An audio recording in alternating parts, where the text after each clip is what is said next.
Hello বন্ধুরা, welcome to my channel tales of Panchphoron. আজকে বানাচ্ছি একটা ভীষণ ভালো গ্লুটেন ফ্রি মোমোর রেসিপি। মোমো কিন্তু আসলে একটা টিবেটান আর নেপালি কুইজিন, বাট ইন্ডিয়াতে আমরা আমাদের মতো করে এটাকে বানিয়ে ফেলেছি। প্রথমেই 500 চিকেন নিয়ে ছোট পিস করে সেদ্ধ করে নিয়েছি। তারপরে ওর মধ্যে পেঁয়াজ কুচি, আদা কুচি, বাঁধাকপি কুচি, রসুন কুচি আর একটু লঙ্কা কুচি দিয়ে ভালো করে মেখে নিয়েছি। এরপরে পরিমাণ মতো নুন, গোলমরিচ আর লেবুর রস চিপে নিলাম, দিয়ে ভালো করে আবারও একবার পুরোটা মিশিয়ে নিচ্ছি।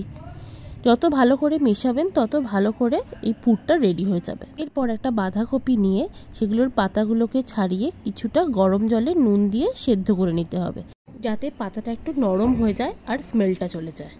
এরপর আর কি, যেরকমভাবে ময়দার মধ্যে পুর ঢুকিয়ে ফোল্ড করো, সেরকমই বাঁধাকপির মধ্যে পুরটা ঢুকিয়ে ভালো করে যেভাবে দেখানো হচ্ছে ফোল্ড করে নাও।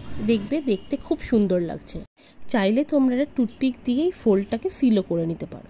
এরপর একটা ঝাঁঝরিওয়ালা পাত্র নিয়ে ওর মধ্যে ভালো করে তেল ব্রাশ করে আমি বাঁধাকপির মোমোগুলোকে প্লেস করে দিলাম। একটু ভালো করে তেল ব্রাশ করতে হবে, নইলে কিন্তু লেগে যাওয়ার সম্ভাবনা ভীষণ বেশি। স্টিম হয়ে যাবার পরে তুলতে অসুবিধা হবে। গ্যাসের ওপর একটা পাত্রে গরম জল দিয়ে তার ওপরে এই পাত্রটাকে আমরা বসিয়ে দেব আর ওপর দিয়ে ঢাকা দিয়ে দেব, আর স্টিম করব মোটামুটি 10 থেকে 15 মিনিট। তাহলেই রেডি আমাদের গরম গরম বাঁধাকপির মোমো। ভালো লাগলে অবশ্যই ফলো, শেয়ার এবং সাবস্ক্রাইব করুন আমাদের চ্যানেল টেলস অফ পাঁচফোড়নকে। দেখা হচ্ছে আবার পরের ভিডিওতে। ততক্ষণ চটপট বানিয়ে ফেলুন এই গ্লুটেন ফ্রি মোমো।